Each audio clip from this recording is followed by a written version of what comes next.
اعوذ باللہ من الشیطان الرجیم بسم اللہ الرحمن الرحیم یا ایہا الذین آمنوا اذا نکحتم المؤمنات ثم طلقتموهن من قبل ان تمسوهن فما لكم علیہن من عدت تعتدونها فمتعوهن وسرحوهن سراحا جمیلا يا أيها النبي إنا أحللنا لك أزواجك اللاتي آتيت أجورهن وما ملكت يمينك مما آفاء الله عليك وبنات عمك وبنات عماتك وبنات خالك وبنات خالاتك اللاتي هاجرن معك وامرأة مؤمنة إن وهبت نفسها للنبي إن أراد النبي أن يستنكحها خالصة لك من دون المؤمنين قد علمنا ما فرضنا عليهم في أزواجهم وما ملكت أيمانهم لكي لا يكون عليك حرج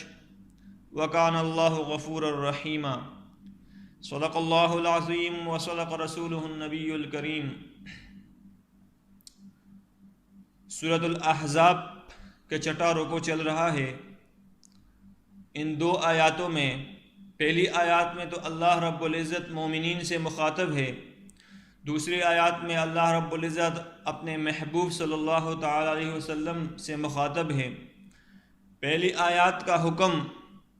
مومنین کے ساتھ خاص ہے، دوسری آیات کا حکم اللہ کے نبی کے ساتھ خاص ہے۔ پہلی آیات میں اللہ کے نبی بھی داخل ہیں، دوسری آیات میں مومنین داخل نہیں ہیں، یعنی پہلی آیات کے حکم میں مومنین اللہ کے نبی تو داخل ہے مومنین کے ساتھ، لیکن دوسری آیات میں صرف اور صرف یہ حکم اللہ نے اپنے محبوب کو دیا ہے، یہ اللہ کے محبوب کے ساتھ خاص ہے، باقی مومنین کے ساتھ اس کا تعلق نہیں ہے۔ تو فرمایا یا ایھا الذین آمنوا، اے ایمان والو، اذا نکحتم المؤمنات، جب تم نکاح کرو مومن عورتوں سے، ثم طلقتموہن، پھر ان کو طلاق دے دو، من قبل ان تمسوہن، قبل اس کے کہ تم نے اس کو چھوا ہو، فما لکم علیہن من عدت تعتدونها، تو تمہارے لیے ان پر کوئی عدت نہیں ہے کہ وہ اس کو گنیں۔ اب تمسو کا معنی یہاں چھونے کا ہے، لیکن مراد اس کی کچھ اور ہے۔ ایک عورت جب نکاح کرتی ہے تو دو موڑ آتے ہیں، ایک رخصتی سے پہلے، ایک رخصتی کے بعد۔ یہ حکم رخصتی سے پہلے کے لیے ہے، یعنی جب ایک مرد نے ایک عورت سے نکاح کیا اور ابھی تک رخصتی نہیں ہوئی ہے اور اس نے اس کو طلاق دے دیا، تب کے لیے ہے یہ حکم۔ یہ حکم رخصتی سے پہلے کے لیے خاص ہے کہ اس عورت کو اگر طلاق دے دی رخصتی سے پہلے تو اس پر کوئی عدت نہیں ہے۔ عدت کیا ہوتی ہے؟ یا تو 3 ماہواری، یہ 3 حیض ہوتے ہیں، پیریڈز جس کو کہتے ہیں، عورتوں کو جو آتے ہیں، یا جس کو حیض نہیں آتے، پیریڈز نہیں ہوتے، ان کے لیے 3 مہینے ہیں کہ وہ 3 مہینے گزار کر اپنی عدت پوری کریں گے، لیکن یہاں پر عدت نہیں ہے کیونکہ طلاق رخصتی سے پہلے دی گئی ہے۔ ایک فائدے کی بات بتاتا چلوں، تمسو کا جو معنی ہے اس کا معنی ہے چھونا، یعنی چھونے معنی تو یہ ہونا چاہیے تھا، مطلب تو یہ ہونی چاہیے کہ چھونے سے پہلے، چاہے وہ رخصتی سے پہلے ہو لیکن اور یا رخصتی کے بعد ہو، لیکن حکم یہ ہے کہ جب مرد اور عورت کو تنہائی میں وقت گزارنے کا موقع ملے تب اس عورت کو اگر مرد طلاق دے تنہائی میں ملنے کے بعد، چاہے اس نے اس کے ساتھ جماع یا صحبت کی ہو یا نہ ہو، اگر اس کو موقع ملا تنہائی میں وقت گزارنے کا اور اس تنہائی میں وقت گزارنے کے بعد اس نے اس عورت کو طلاق دے دی تو اس عورت پر عدت واجب ہے، وہ عدت گزارے گی، کیونکہ ان کے پاس جماع کرنے کا موقع تھا، صحبت کرنے کا موقع تھا، چاہے وہ کرے یا نہ کرے، لیکن رخصتی سے پہلا ایسا کوئی موقع نہیں ہوتا۔ تو اس لیے یہ حکم رخصتی سے پہلے کے ساتھ خاص ہے کہ اگر رخصتی سے پہلے عورت کو طلاق دے دی، یعنی اس کو چھوا نہ ہو رخصتی سے پہلے بھی، تو تب عورت کے لیے کوئی عدت نہیں ہے۔ فمتعوہن، تو اس کو یعنی اس عورت کو متاع دے کر وسرحوہن سراحا جمیلا، اور خوبصورتی کے ساتھ اس کو کیا کیا جائے، اپنے آپ سے الگ کیا جائے۔ متاع سے مراد یہاں ایک جوڑا کپڑا ہے، کوئی ہبہ کی چیز ہے کہ اگر آپ اس کو طلاق بھی دے رہے ہو تب بھی اس کو خوبصورتی کے ساتھ خود سے الگ کرو۔ ایسا نہیں ہے کہ غیظ و غضب اور لعنتوں کی شکل میں اس کو الگ کرو، بلکہ اسلام نے یہ حکم جاری کیا ہے کہ اگر آپ اپنی بیوی کو طلاق دے دو تو تب بھی اس کو کوئی ہبہ دے کر، اس کو جوڑا دے کر، متاع دے کر اس کو خوبصورتی کے ساتھ خود سے الگ کرو۔ دوسری آیات میں فرمایا یا ایہا النبی، اے نبی صلی اللہ تعالی علیہ وسلم، انا احللنا لک ازواجک اللاتی آتیت اجورہن، بے شک ہم نے حلال کر دی ہے آپ کے لیے آپ کی وہ بیویاں، آتیت اجورہن، جس کا مہر آپ نے ادا کر لیا ہے، یعنی جن بیویوں کا مہر آپ نے ادا کر لیا ہے، چونکہ مہر واجب ہوتا ہے اس لیے اس کا ادا کرنا، مہر کا ادا کرنا واجب ہوتا ہے۔ انہیں ہم نے حلال کر دی ہے آپ کے لیے وہ بیویاں جن کا مہر آپ نے ادا کر لیا ہے، وما ملکت یمینک،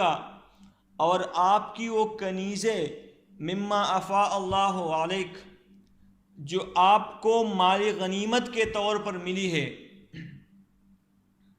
یعنی آپ کے لیے آپ کی وہ کنیزیں بھی حلال ہے جو آپ کو مال غنیمت، یعنی جنگ کے موقع پر جب آپ نے جنگ جیتی اس میں مال غنیمت کے طور پر آپ کو جو باندھ دیا، یعنی آپ کو جو کنیزیں ملی، آپ کے لیے وہ بھی حلال ہے۔ آگے فرمایا وہ بنات عمک، اور اے نبی صلی اللہ تعالی علیہ وسلم آپ کی چچا کی بیٹیاں، وہ بنات عماتک،